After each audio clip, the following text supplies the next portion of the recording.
Masih bersama saya Budiman Tanruco di Satu Meja The Forum. Mas Wamen, Pak Yoslo Risa, ada ketidakpastian yang sangat tidak enak. Apa yang upaya pemerintah sebetulnya untuk mempercepat agar ketidakpastian ini bisa clear sebetulnya? Sementara di US dubesnya kosong juga sebetulnya. Ya yang pertama saya mau menggarisbawahi dulu Mas Sukidi mengenai anti korupsi. Pak Presiden kemarin mengumumkan bahwa kuota macam-macam itu sudah dibuka. Kenapa? Karena selama ini dalam banyak kasus itu ternyata menjadi sumber korupsi dari korupsi. Rente Kan? itu. Nah itu niat dan harapan beliau itu bisa dan bagus juga karena akan membantu bahan baku lebih banyak ke Indonesia. Oke, yang kedua juga misalnya mengenai TKDN yang selama ini selalu dikeluhkan. Pak Presiden menyatakan tanpa izin beliau, pertek tanpa izin beliau itu tidak bisa dilakukan. Untuk TKDN memang kita ingin itu formulasinya berbeda. Makanya Pak Prabowo menyebut diganti dengan insentif. Tapi anyway, soal menyambut atau menghadapi ketidakpastian yang dilakukan oleh yang terjadi di sektor usaha, pemerintah akan terus-menerus melakukan komunikasi, dialog dengan seluruh teman-teman para pelaku usaha, menemukan jalan keluar baru, misalnya apa yang menjadi keluhan termasuk yang selama ini ada. Panjangnya mata rantai birokrasi, pemerintah sudah berkomitmen untuk melakukan deregulasi. Seperti juga yang diinginkan oleh para pelaku usaha dari Amerika dan oleh Trump. Deregulasi ini tentu menjadi poin penting supaya dibicarakan bersama-sama, tidak menjadi kacamata pemerintah semata, tapi juga kacamata pelaku usaha. Baik, Mas Misbakun, wakil rakyat, apa yang bisa diupayakan oleh DPR agar ini bisa cepat selesai sebetulnya? Ketidakpastian itu ada keniscayaan. Keniscayaan, oke. Sebuah keniscayaan. Dan kenikmatan, bukan? Jadi kalau kita bicara pada sebuah ketidakpastian, kita kembali kepada fundamental kita. Fundamental negara kita, apakah goyang pada saat situasi seperti ini? Goyang nggak? Tidak. Tidak goyang. Saya mengatakan. Karena apa? Dengan sumber nilai-nilai kebangsaan, sumber daya alam, kegotong royongan, kita justru menyatu. Yang dibangun adalah kebersamaan. Pak Presiden sudah memberikan contoh kemarin dengan Sarasehan. Ada birokrat, ada asosiasi, ada buruh, ada pengusaha, dan semuanya dikumpulkan. Artinya apa? Mereka didengarkan. Dan kemudian setelah mendengarkan dari semua kelompok itu, Presiden kemudian mencatat satu-satu dan apa yang harus dibicarakan. Bahkan secara spontan Presiden minta beberapa permendak, pertek dan sebagainya untuk dia. Nah, artinya apa? Kalau kita sudah seperti ini, salah satu permintaan yang sangat mendasar itu adalah deregulasi. Nah, tapi ingat, kalau kita kemudian bisa melihat fundamental kita seperti apa, jangan sampai kemudian kita juga kehilangan kendali. Deregulasi oke, tapi jangan kemudian menjadikan bangsa besar yang penuh kebersamaan ini menjadi sangat liberal.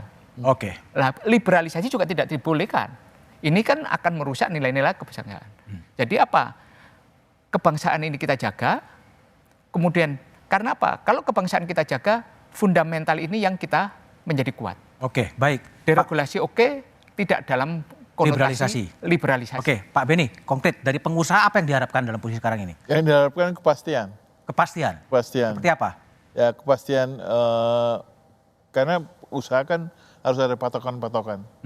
Patokannya kepastian itu. Nah kepastian ini yang saat ini masih belum didapat kepastian ini, dan kita percaya karena kemarin saya juga hadir di dalam Sarasehan, pemerintah sudah akan lakukan untuk mencari kepastian itu. Untuk mencari kepastian itu? Untuk mencari kepastian itu. Nah kepastian kapan datangnya, nah itu kita harapkan semakin cepat semakin baik. Semakin cepat semakin baik. Bu Telisa, apa yang bisa dilakukan oleh semua stakeholder untuk mengakhiri ketidakpastian ini? Ya, memperkuat diri. Karena kan tadi ya, kita akan berada di era yang guncangan itu semakin kompleks dan semakin akan sering. Jadi memperkuat diri sendiri tadi, yang saya setuju dengan bapak-bapak, fundamental itu kita perkuat. Ya, fundamental itu harus kuat banget, ya, termasuk ketahanan nasional, resiliensi.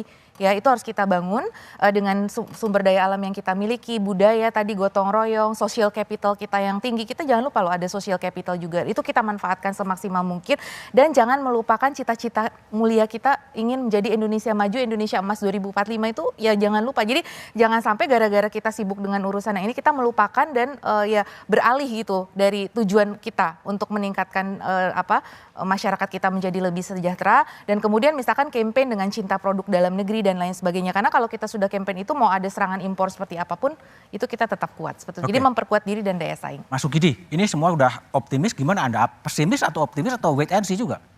Saya mengajak kepada Presiden, para menteri dan penyelenggara Republik untuk menjiwai sense of crisis. Menjiwai kesadaran bahwa bangsa ini berada di simpang jalan dan karena itu harus betul-betul memberikan solusi atas apa yang ingin saya sebut sebagai economic insecurity.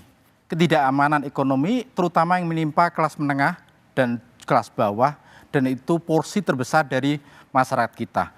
Bagaimana pemerintah hadir dengan memberikan jaminan terhadap situasi economic insecurity adalah pertama adalah spending.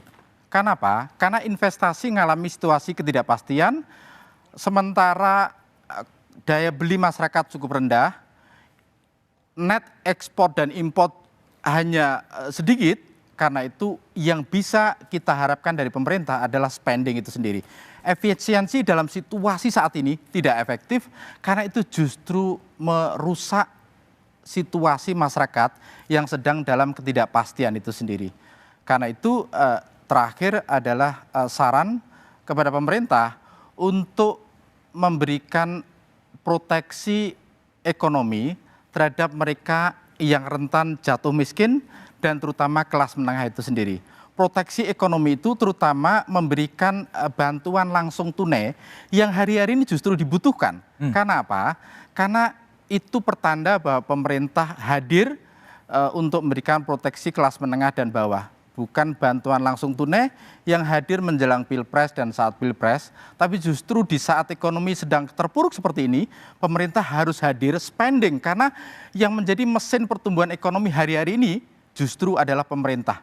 Dia harus melakukan spending, terutama memberikan proteksi ekonomi dengan bantuan langsung tunai kepada kelas menengah dan bawah dan mereka yang rentan untuk jatuh miskin itu sendiri. Oke, baik Mas Sukidi, Bu Talisa, Pak Beni, Pak Misbakun, dan Mas Wamen Faisal. Trade war Presiden Trump bukan sekedar perang dagang, tapi perang pengaruh dan dominasi ekonomi global. Bangsa ini menghadapi tantangan besar, menjaga kepentingan nasional tanpa harus terjebak dalam tarik-menarik kekuatan besar. Langkah strategis perlu dirumuskan selain langkah taktis.